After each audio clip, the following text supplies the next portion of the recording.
بالله من الشيطان الرجيم بسم الله الرحمن الرحيم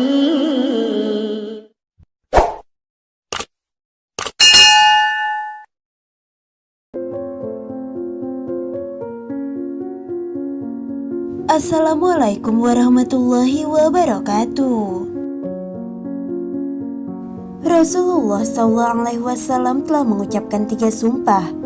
Sumpah itu sangat berkaitan erat dengan kehidupan kita di zaman sekarang ini. 3 sumpah ini tentunya tidaklah main-main, karena beliau menyebutkannya atas nama Allah Subhanahu wa Ta'ala. Sumpah 3 perkara tersebut terjadi menjelang wafatnya beliau. Kita sebagai umatnya tentunya wajib mengetahui 3 perkara tentang sumpah yang pernah beliau ucapkan tersebut.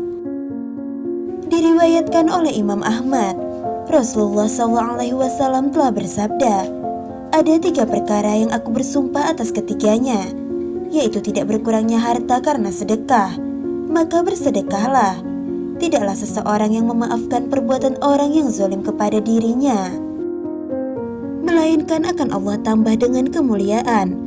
Dan tidaklah seseorang yang membuka pintu atas dirinya untuk meminta-minta kepada manusia, melainkan akan Allah buka untuknya pintu menuju kefakiran. Hadis riwayat Ahmad dan Al-Bazzar. Berikut adalah 3 sumpah Rasulullah SAW yang pernah diucapkan beliau sebelum wafat yang perlu kita ketahui. Di antaranya adalah: yang pertama adalah harta tidak berkurang karena bersedekah. Hal ini merupakan sumpah Rasulullah SAW yang pertama.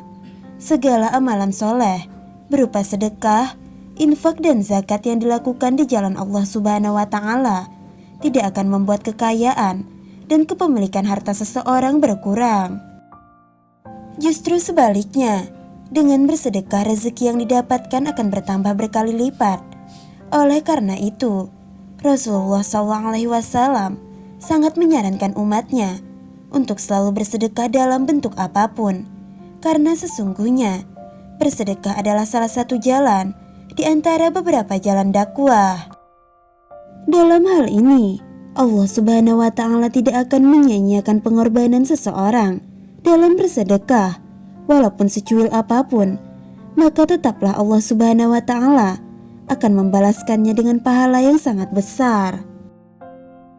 Allah Subhanahu wa Ta'ala berfirman di dalam Al-Quran, sesungguhnya orang-orang yang bersedekah, baik laki-laki maupun perempuan, dan meminjamkan kepada Allah dengan pinjaman yang baik, akan dilipat gandakan balasannya bagi mereka, dan mereka akan mendapat pahala yang mulia. Al-Quran Surah Al-Hadid ayat 18.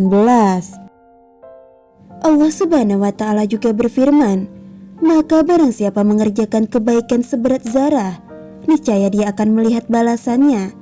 Dan barang siapa yang mengerjakan keburukan seberat zarah, niscaya dia akan mendapat balasannya. Al-Quran Surah Al-Zalzalah ayat 7-8. Lalu yang kedua adalah orang yang bersabar di atas penganiayaan, maka akan diberikan kemuliaan.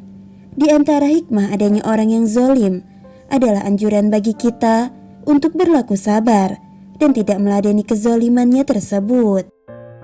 Sumpah Rasulullah SAW yang kedua ini secara tidak langsung akan menjadi penawar bagi orang yang teraniaya. Bukan hanya sekedar penawar, namun kemuliaan tinggi di sisi Allah lah yang ditawarkan. Maka percayalah bahwa Allah tidak akan memandang remeh orang-orang yang bersabar dari penganiayaan terhadap dirinya, melainkan ganjaran besar yang menanti. Lalu yang ketiga adalah meminta-minta merupakan pintu kefakiran.